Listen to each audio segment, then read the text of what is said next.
Bien, estamos con Monsermillo y La Peña, ex alcalde provincial de Tumbes. Monsermillo, muy buenos días. Buenos días, Walter. Muchas gracias por esta oportunidad. Preocupante la situación crítica que estamos atravesando los tombecinos con la lluvia, con la poca atención del gobierno central, el poco pronunciamiento de los colegios profesionales también. ¿Qué es lo que está pasando, Monsermillo? Bueno, vamos a hacer el análisis primeramente en función de lo que está haciendo el gobierno nacional. Porque los principales recursos, los principales ingresos, fundamentalmente de los impuestos del país y de las contribuciones que hacen los trabajadores y la sociedad en su conjunto, la obtiene el Ministerio de Economía y Finanzas. Y el ministro de Economía y Finanzas presentó un proyecto de ley que se refiere al crédito suplementario. Estimado Walter, yo tengo los datos justamente aquí específicos. Por ejemplo, han creado un programa que se llama Compunche Perú, en donde han designado 4.382 millones para un proceso básicamente de reactivación económica.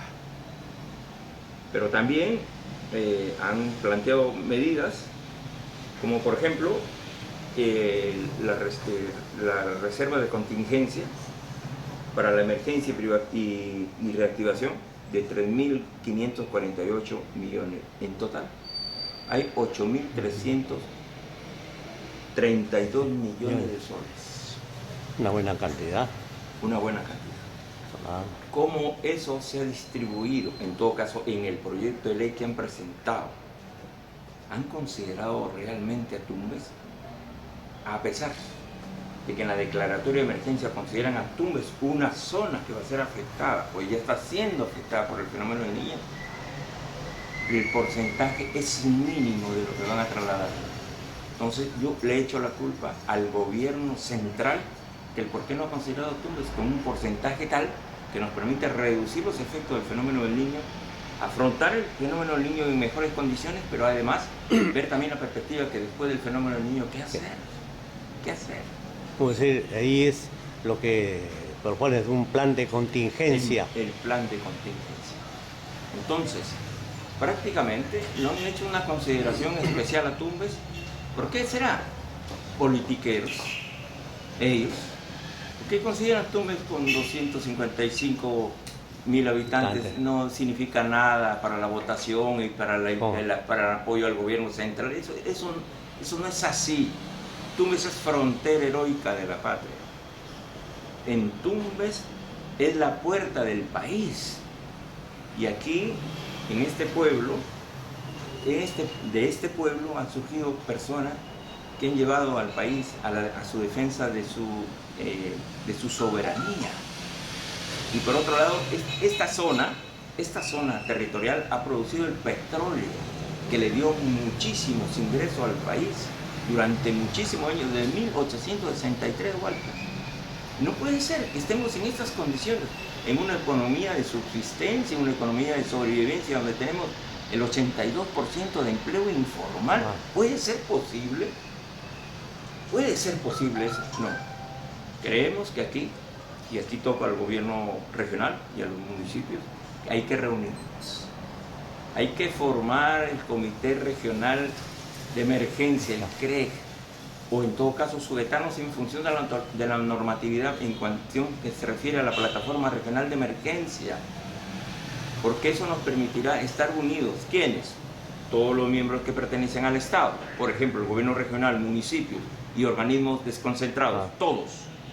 Pero además, la sociedad, en la mesa social, en todo caso la mesa que corresponde a las organizaciones sociales de los barrios, por ejemplo, de los maestros, de los profesionales, pero también la mesa económica. Y la mesa económica son todos los productores, tanto en el agro, en la pesca, en la industria. Y además una cosa muy importante, a ver, por ejemplo, en el caso del agro, los plataneros, los arroceros, los del cacao, los del limón, y los pesqueros, y los hombres de los sindicatos de pesca, y además los empresarios que están en esos sectores. Claro. Nos debemos incorporar para efecto de que en una reunión de una semana, estimado Walter, convocada por el gobernador regional, podamos tener nuestro plan de contingencia. Tenemos, seguramente cada uno de los sectores tiene un plan de contingencia, pero estamos muy atomizados, muy fragmentados en eso. ¿Por qué no nos unimos y logramos identificar los principales proyectos que se puedan sustentar para efecto de decir al gobierno, estos son los proyectos por los cuales nosotros queremos estos recursos?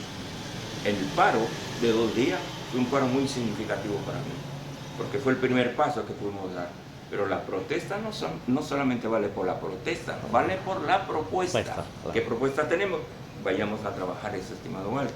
Eso llamo al gobernador, llamo a los alcaldes, para que ellos sean los que convoquen a la sociedad, al pueblo.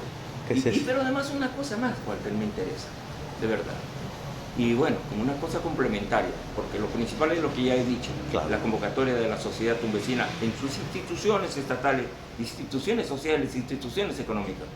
Pero una cosa más, a ese evento de esa semana, que podría ser lo más pronto posible, se podrían invitar a quién, a los ministerios, que vengan los ministerios, o que venga en una hora el ministro de Economía y que venga y diga, así, señores, ustedes ya están elaborando su plan de contingencia y eso va a ser financiado por el gobierno nacional.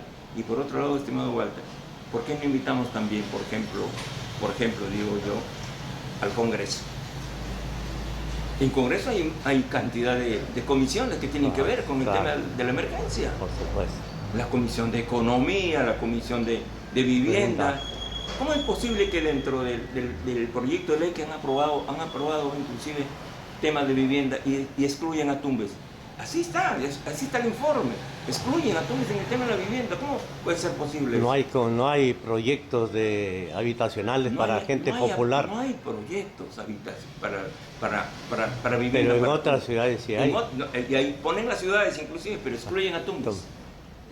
Como si no fuera el Perú. Exactamente. Entonces imagínate todo eso. ¿Y por qué no invitamos a ONGs?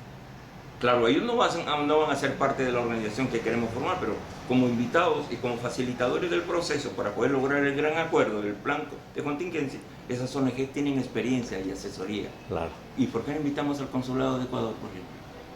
¿Por qué? Porque va a haber problema de alimentación acá, en el tema del fenómeno. Y Ecuador puede ser un espacio o un mercado para efecto del abastecimiento de los alimentos, como fue el año 83, claro. Hasta Piura, Suyana se llevaban los productos. Exactamente. Entonces, invitemos a esas organizaciones y además me parece muy importante, por ejemplo, comenzar también a hacer gestión en nivel de la cooperación internacional, a nivel de los créditos que también se pueden obtener de la cooperación internacional. Por ejemplo, CAN, la comunidad andina.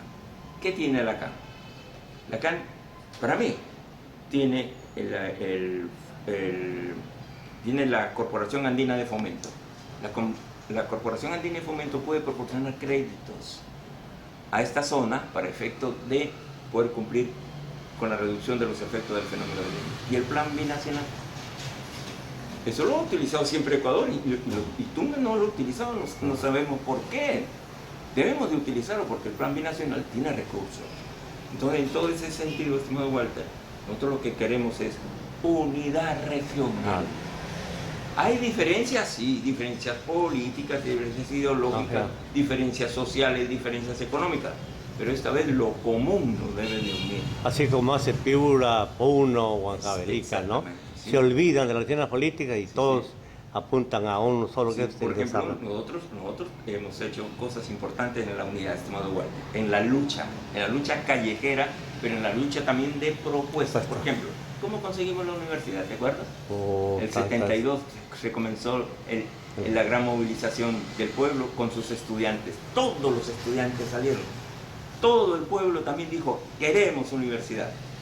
Y tuvimos una descentralizada de Piura primero, después ya se hizo universidad, en el 84, Universidad Nacional de Tumbes, con la lucha popular de protesta, pero también de propuesta. Y ahora, después del fenómeno del niño, ¿cómo se obtuvo el canon y sobrecanon petrolero? Con la movilización del pueblo, de los agricultores. Esas son conquistas. Y esa es la experiencia que debemos de aprender para efecto de poder enriquecer nuestra posición a nivel nacional, estimado Walter. Muchas gracias, Monseñor, por atendernos. Muy amable. Buenos días. Gracias.